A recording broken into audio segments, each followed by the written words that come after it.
And so our next guest, our final guest on the show, has a children's book with a boy at the center of it. And the author is actually, I don't know if he's still playing basketball. I know he said he was, I don't know if he's a former basketball player or if he's still playing. Turn your camera I'm about to say, I know he's around. sideways. Okay, so There now we are. right side up so we can see Wow, you're even tall when you're sitting down. it. There we go. Hi, From Kendall. Welcome to the show. Very good. Pleasure to meet y'all. yeah, Kendall Pleasure meeting Gray you. is on Black Authors Matter TV tonight, and he's going to tell us about his book called "I Can't Quit," as well as his other. He has some videos, some animated videos online. So, do you have a copy of your book, Kendall? I do. I do. I can't Okay, quit I right here. can't quit. And see, it's a young man. Love. We had Yes. a conversation earlier about books with Black boys as a central theme, and so what, first of all, are you still playing basketball or you are retired basketball? So as of recent, I just retired. So probably like my last stint was in Rwanda. I finished up around November. Called it quits probably like last month. Oh, okay. So recently. Yeah. Well, So, congratulations on retiring. Were you like, I want to be able to leave the game on my own terms while I'm still young enough to do other things? Yeah, yeah. So it was really just it was time. I started my book in 2020, but I just like still had the desire to keep playing.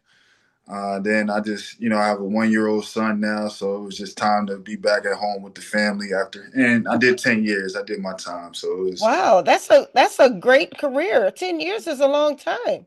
yeah, coming from Delaware. It's definitely unexpected, but we made it happen. Are you from Delaware? I grew up. I was a military kid, so I grew up in Delaware. I'm raised, so I claim Delaware. Oh, okay. Was it Graduate. Air Force?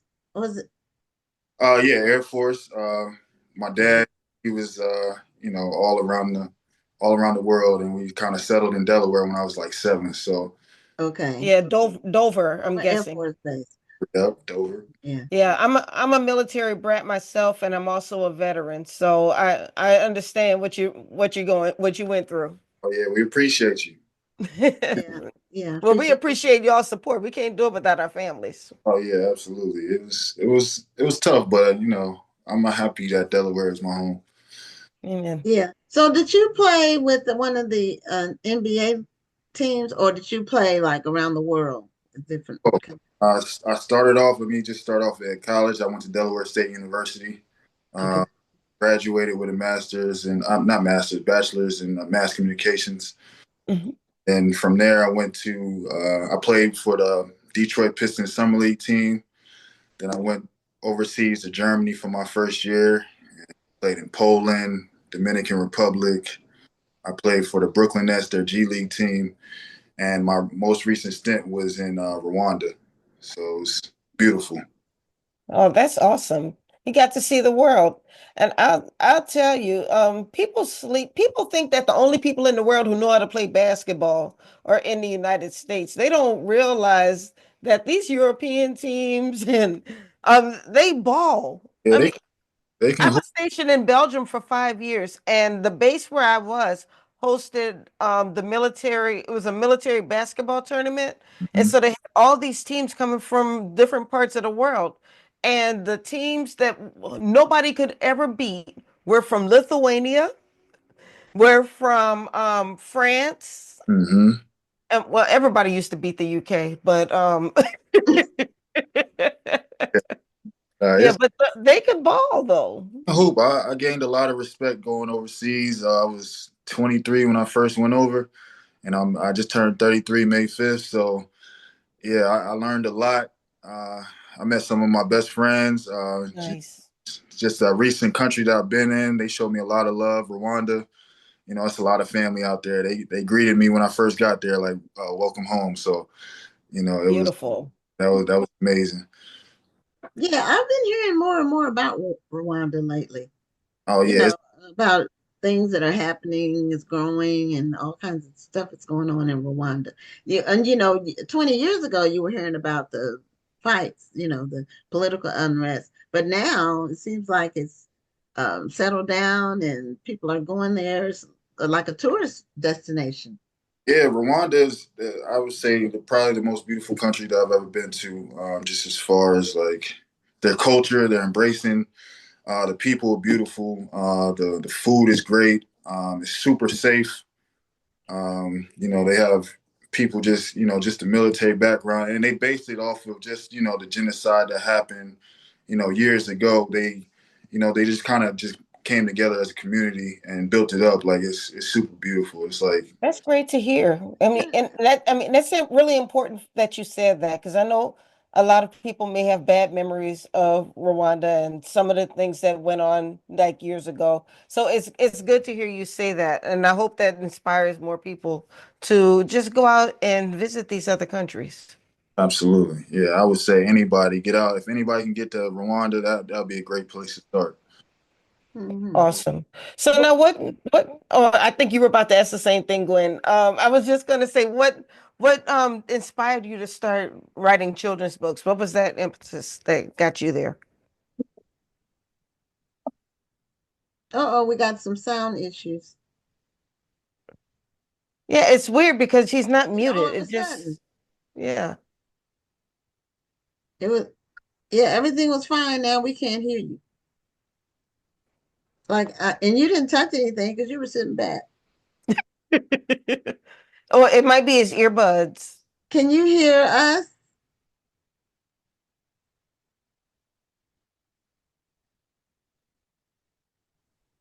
If you're wearing earbuds, can you take your earbuds out and then maybe that'll help? I'm sorry about that. The Bluetooth There it cut is. on. I'm sorry. I'm so sorry. Yeah, Oh, that's what I thought. The Bluetooth. Yeah. okay, okay. All right, we back. Yes. Okay, all right. Say that again. I'm sorry. She was Okay, I was asking just what inspired you to start writing children's books. And So Rhonda, 20. you're frozen now. I'm froze now. Not you, Sheesh. Rhonda's wondering frozen. what inspired you to start writing children. Maybe I You're froze or something. fine. You're fine, Kendall. Oh, okay. Oh Yeah, yeah. Rhonda. So 2020, I was stuck in Germany. The whole world shut down, and I almost didn't get a chance to go home. But while I was in that idle space, I was talking to my uncle. He's one of my biggest mentors.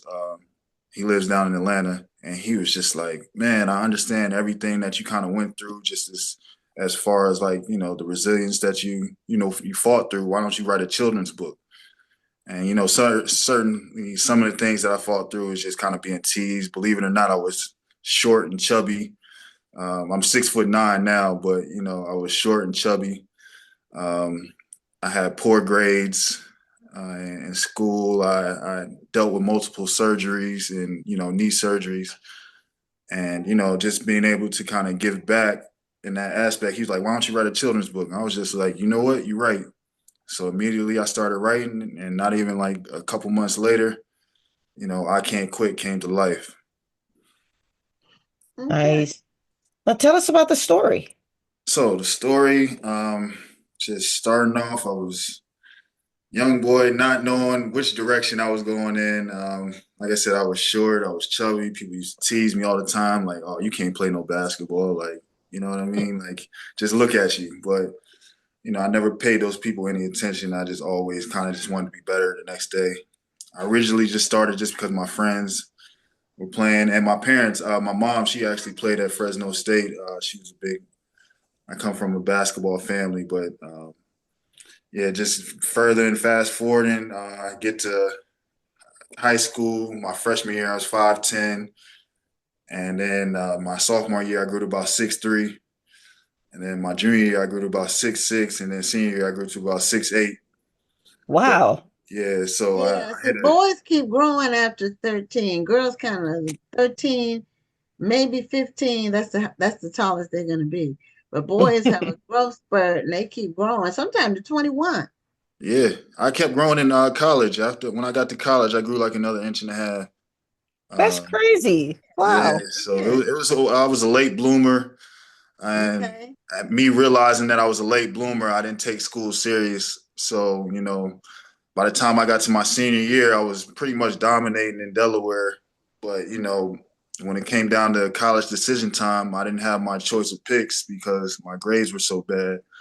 And, I had to go to Delaware State, which was a blessing in disguise because I was able to, do some good things in Delaware. But, it started off rocky. I was playing very well up until like the last half of the season and ended up tearing my meniscus, which put me out for the rest of the season. And then, Mm. played for the next couple years. And then, the switch finally clicked on. It was like, yo, you got to really, bust your tail and work hard. So, I was training diligently, like running 5 to 10 miles a day. By the time I became a senior, I was doing pool workouts, and then just the result of my senior season, I was able to be MEAC Player of the Year and Defensive Player of the Year in the same season, which has only been done one time in the whole conference history. And yeah, the rest is kind of just going into my first year playing in Germany. I was doing very well. And then I ended up tearing my calf muscle. Mm. That was my first year, and then I struggled to come back, and I actually fought back to get on the court. And some self-inflicted wounds. I ended up getting a DUI in in Germany, which they sent me. They terminated my contract, sent me home. So that was a big lesson learned. And then I ended up going to Poland, getting a second shot, tear my opposite calf muscle, fight back. Took me about 2 months, and I tear my groin muscle. So at this point, I'm like, man, I don't know if this is for me. Like, this is year two. Mm. I'm having all these injuries. I done shot myself in the foot with this DUI. I had to start back over. But just that fortitude and my parents' just resiliency, just to instill in me, especially my dad. He still works. He don't have to. He still work 12, 14-hour days, and he's always exhausted coming back home. But I just used that and I just kept going. And the next like kind of period, I was just a substitute teacher. Just rehabbing and recovering, and then I ended up playing for a couple other teams. And like I said, 10 years later, Rwanda and retirement. So it's been a journey. Wow, Yeah. that has been a journey. That's been a packed 10 years, but I admire and applaud you for taking accountability for the things that you could have changed, the things that, or as you call self-inflicted wounds. You took accountability from that and you seem to have learned from that. Yeah, absolutely. It was one thing if I, could do different, I would do different. But now I'm able to kind of tell the story to that next generation and be like, man, you're gonna make some mistakes, but try not to, make the mistakes that you can kind of, you can just don't make those mistakes, the silly ones. I'm Like with you. kind of avoid those, put those away.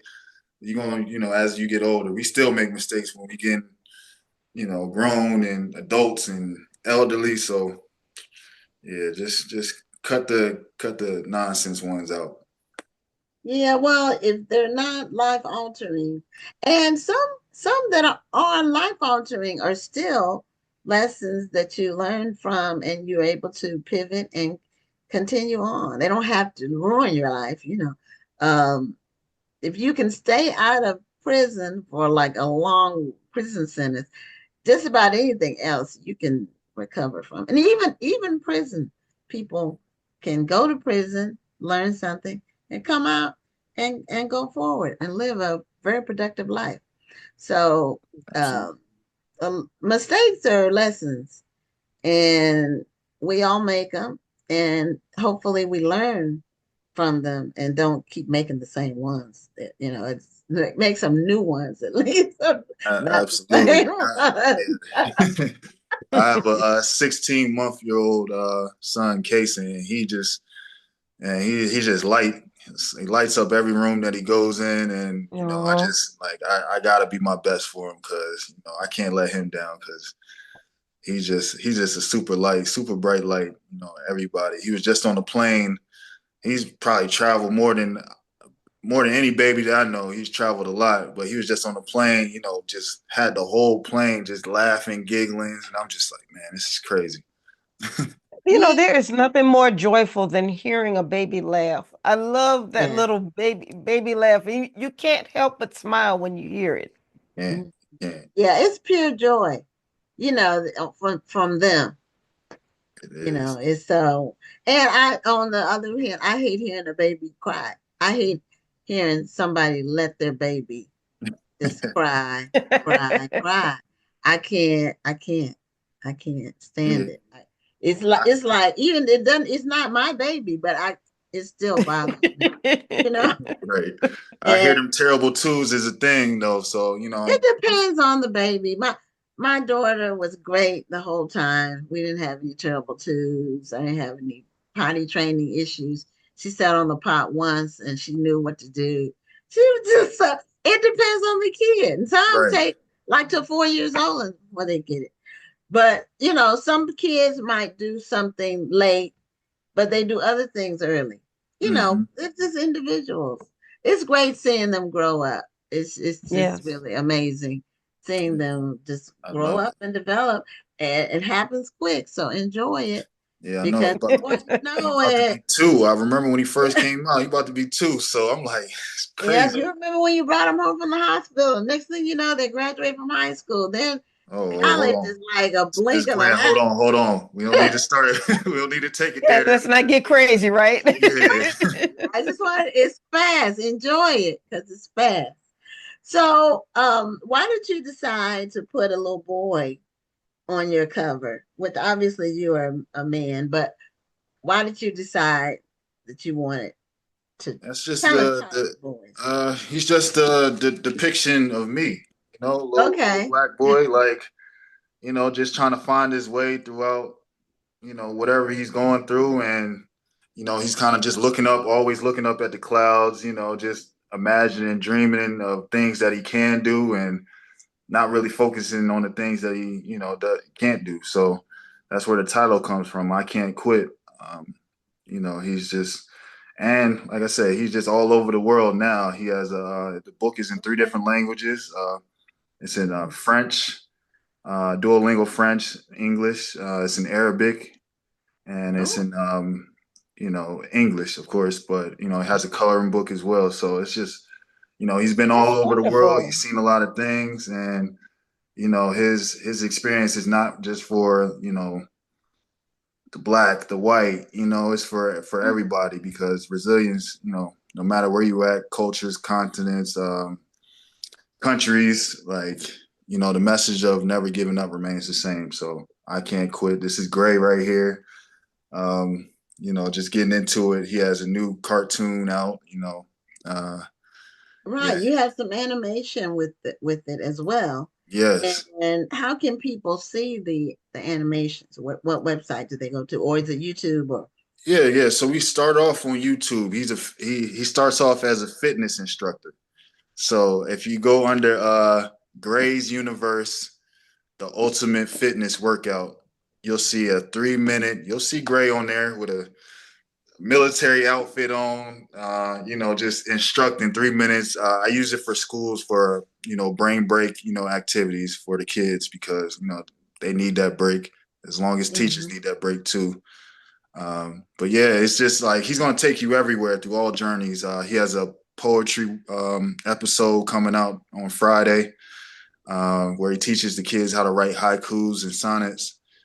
Um, Fun. Okay. yeah, he's gonna teach you how to cook.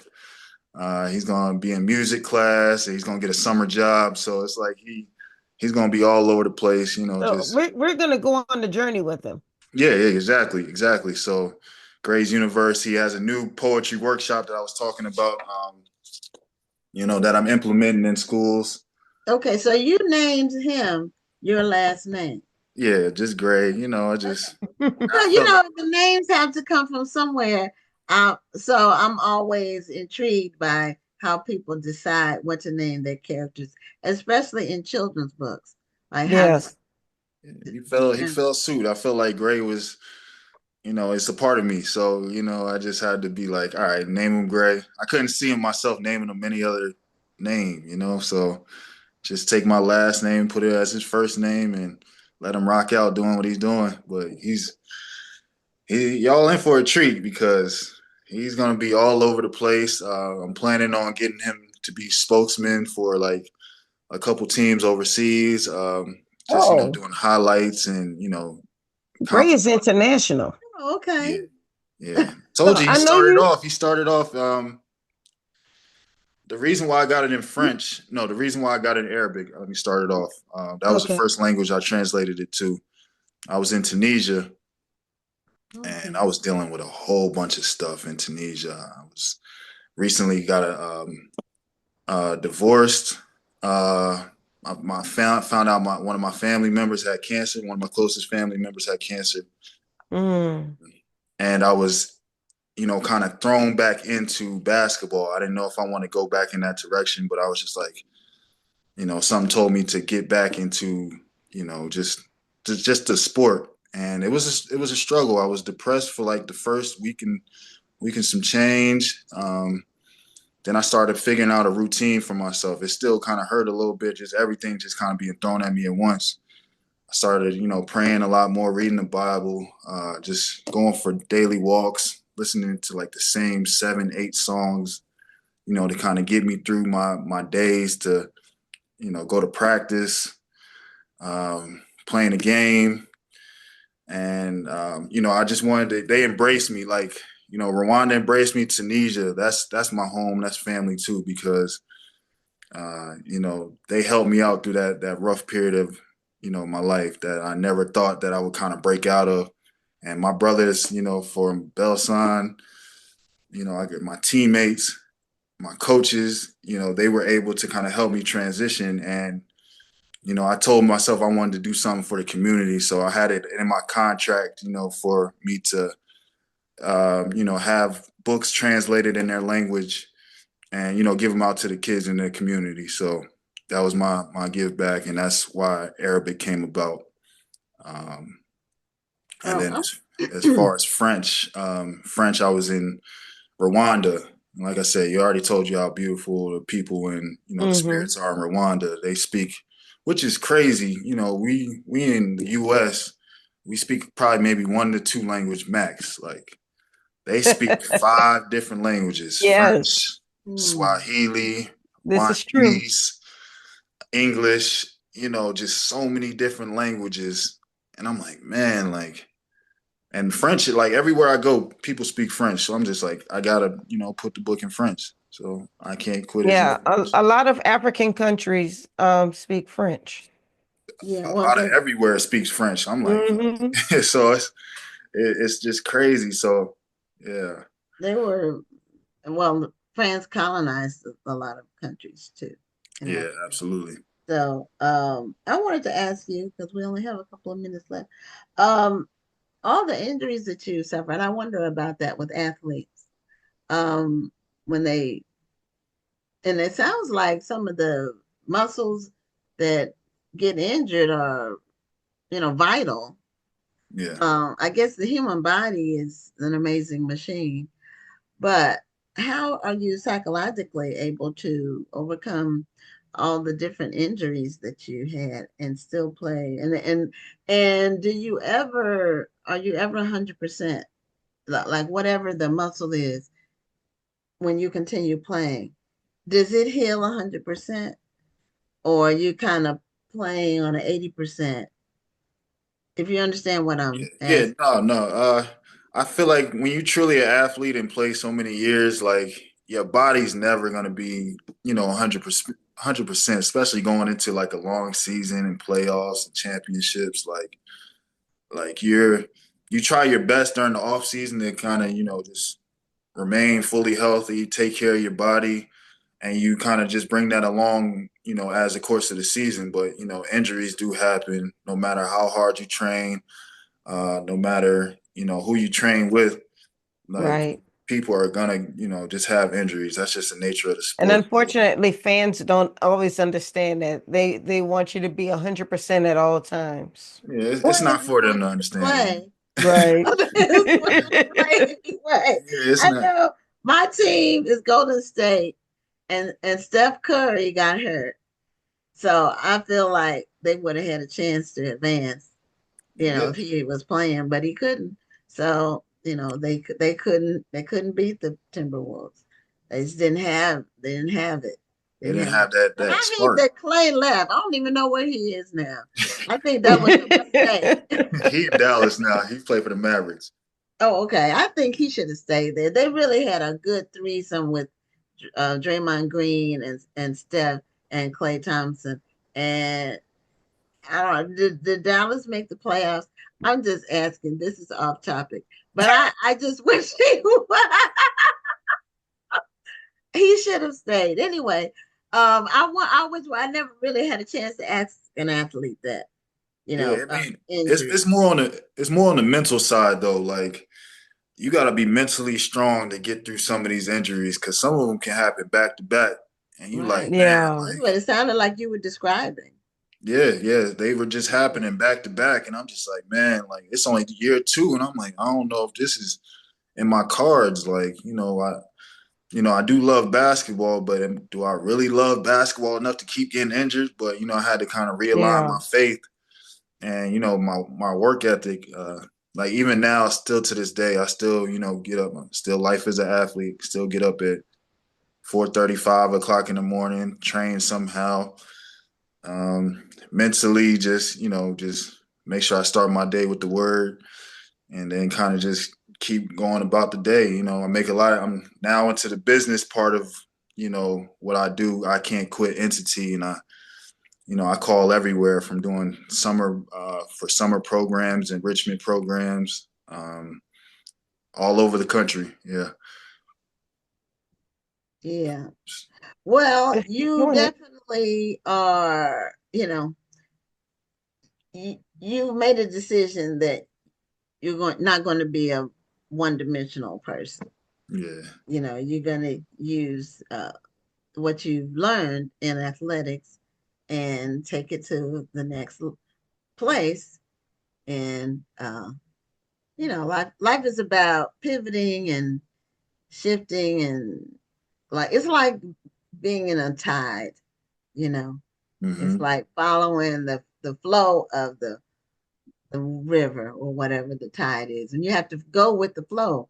You have to figure out how to exist with the world that you're going to be in for the future, not just like I like the fact that this. you had the presence of mind and the forethought to pivot because not only did you decide to write a book, but you created an entire platform Hmm. with this book. I mean, cartoons, workbooks, coloring books, the translations, and Yeah, you're going even further. So I mean, I think that's wonderful, and it's something that many children's book authors should try to aspire to. I have a client who's working on her children's book, and I'm definitely going to be telling her about you I because I want her appreciate to it. be inspired that she can go so much further than just writing the book. Yeah. Ultimately, like that's how I kind of start my sessions off when I do author visits or workshops. I ask the kids, you know, kind of an open-ended question like, "What's one of your goals?" And they don't really understand what I'm asking them until I ask them. Like they'll tell me what their goal is, but then I ask them like, "What's one of your goals?" Like you can have more than one goal, more than one dream. Um, I want to be a director. Some of my idols are Tyler Perry, Ice Cube, Ryan Coogler. Like a lot of people. I have a new adult book coming out pretty soon. It's real spicy, so y'all might have to Okay, real that's a spicy. complete okay, departure. not for children. Yeah, it's real spicy. It's called Angola Love Story. When I was yeah, y'all check it out. It's gonna be one of those Oh, ones okay. that's read after the dark. Like yeah. So All right, well, Kendall, we're at the end of our time. Show your book cover one more time.